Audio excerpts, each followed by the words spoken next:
Vous allez pouvoir réaliser, rêver, réfléchir, révéler et rencontrer des professionnels de l'image.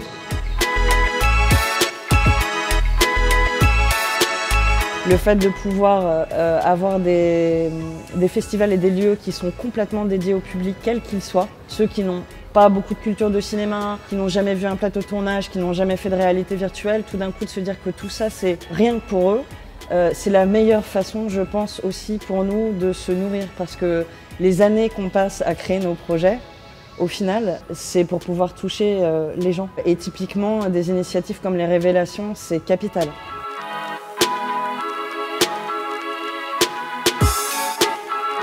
Moi, je parle énormément de cinéma avec les jeunes générations, donc ils n'ont pas totalement lâché l'affaire. Évidemment que c'est un média qui les intéresse énormément. Et je vous dis, le cinéma est en train vraiment d'évoluer énormément depuis l'avènement des plateformes de streaming et de l'intelligence artificielle qui a littéralement tout changé, et à Hollywood et dans le cinéma dans le monde entier. Donc le cinéma, d'un côté, il devient exceptionnel, et de l'autre côté, il devient commun. Et donc, si tu ne vends pas du rêve, c'est les machines qui vont nous vendre du rêve. Parce qu'ils sont capables de faire des belles images qu'on n'est peut-être plus capable de faire. Bonsoir. Bienvenue au Havre.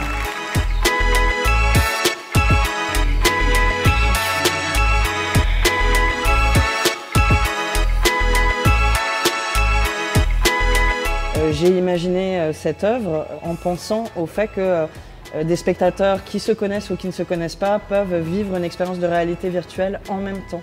Ce sont des choses qui étaient juste impossibles il y a encore 2-3 ans.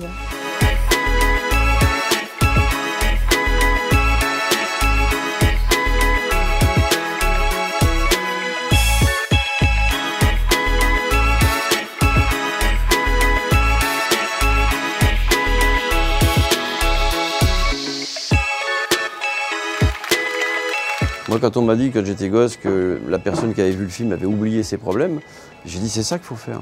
Ou rire ou pleurer, mais au moins pendant le temps du film, ne plus penser à ses problèmes perso. C'est une thérapie comme une autre.